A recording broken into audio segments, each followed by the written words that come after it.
Դուք ինչ հույս ունեք գլխավոր դատախազը կգա եւ պարզաբանումներ կտա խորհրդարանում, թե եւ պատասխանել են արդեն ձեզ թե ոչ լսումների համար 26 կապված այս պահին դեռ ինֆորմացիա չունեմ, հրավերը այո կլինի, բայց ինքս սա իմ անձնական կարծիքն է, այսպես որևէ հույս չունեմ, որ գլխավոր դատախազը ներկա կլինի լսումներին եւ կտա պարզաբանումներ, որովհետեւ գլխավոր դատախազը ըստ էության մեկ անգամ արդեն եղավ ազգային ժողովում, երբ միջնորդություններ ներկայացնում անձեռնմխելիությունից զրկելու եւ խափանման միջոց կիրառելու հետ կապված եւ ներկայացրել ինֆորմացիա եւ չեմ հավատում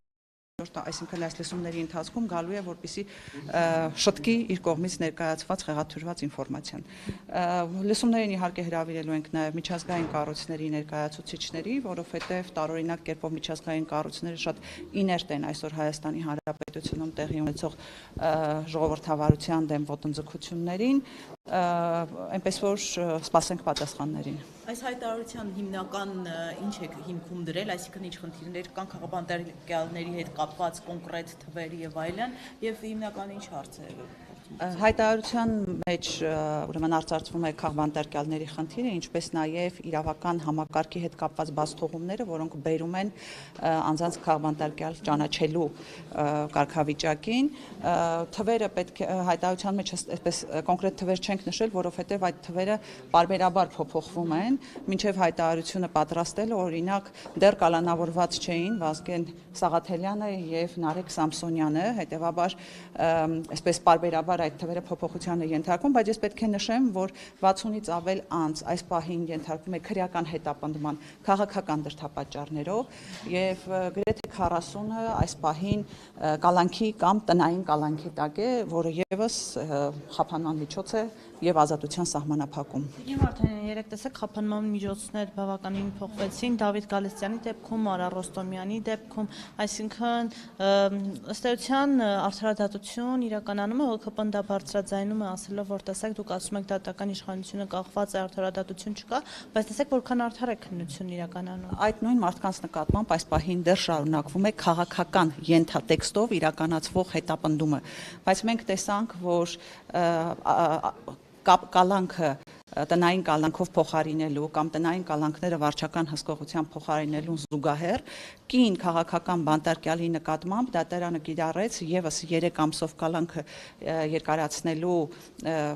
կայացրեց որոշում եւ ավելին տպավորություն է, որ Լիդիա Մանթաշյանի նկատմամբ դատարանի որոշումը հենց կիրառվում է հատկապես պատժելու նպատակով, որովհետեւ մինչ այժմ գրեթե 5 ամիս Լիդիա Մանթաշյանի տեսակցությունները այդ թվում նաև падգամավորների հետ սահմանափակված են եւ սա այո հիմա էլ եւ սա այլ կերպ քան պատիժ գնահատել չի կարելի իր հանդեպ խստության նման երեք Լիդիան իր խոսքում նշեց իր կողմից այսպես նշվող պատճառները եւ ես էլ ունեմ ենթադրություններ, որ այո Լիդիա Մանթաշյանը պատժվում է այսինքն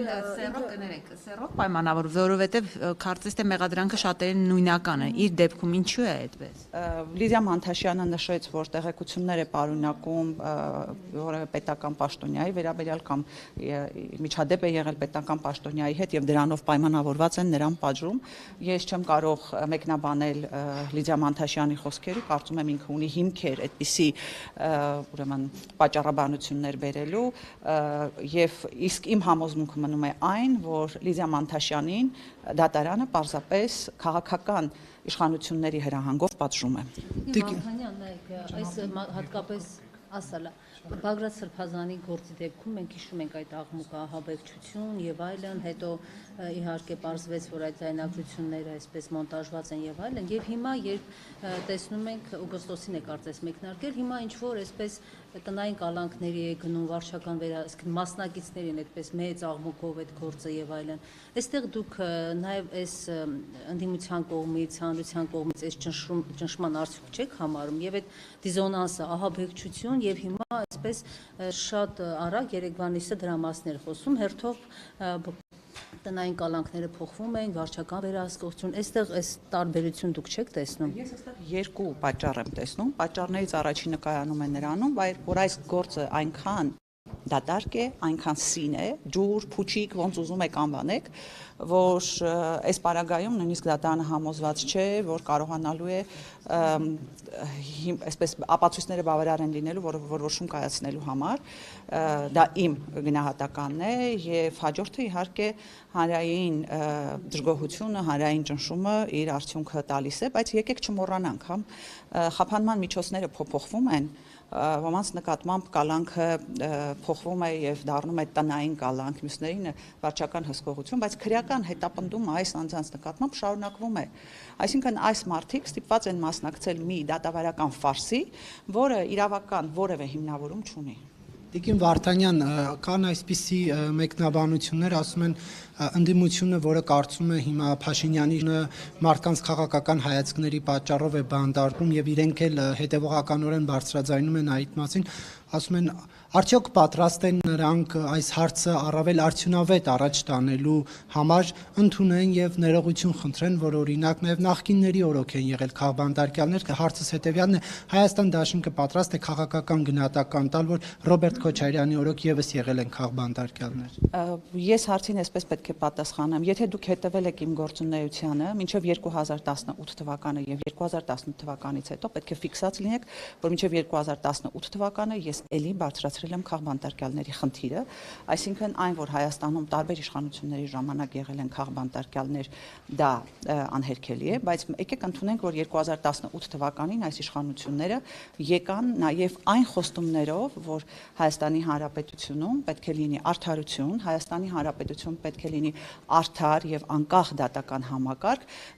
եւ 7 տարվա ընթացքում մենք տեսանք ճիշտ հակառակը։ Այդ թվում նաեւ պարոն Քոչարյանի իշխանության օրոք են եղել քաղբանտարկյալներ։ Ես պատասխանեցի ձեր հարցին։ Չէ, խնդրեմ հստակեցնել, այդ թվում նաեւ իսկ ինչու իմ հարցին չեք ուզում պատասխանել տիկին։ Չէ, ես հարցս հետեւյալն է, արդյոք պարոն Քոչարյանի օրոք նորից պետք է պետք է եթե ասել այո հետևել կամ եք իմ գործողություններին, դուք տեսել եք, դուք այդ դեպքում խնդրում եմ բացեք նախորդ հայտարարությունները խանգարում եք բառով ասել այո կամ նախորդ թվականը եւ խնդրում եմ բացեք իմ նախորդ հայտարարությունները, որոնք եղել են մինչև 2018 թվականը եւ հետևեք Ձեզ համար ընդունելի է լինել մի քաղաքական ուժի թիմում, որի օրոք քաղբանտարկյալներ են եղել։ Ես պատրաստվում եմ արդեն զեկույցներ Ինչու է ԿՊԱ-ականների ոճով հրաժարվում հարցերից։ Ես հարցին պատասխան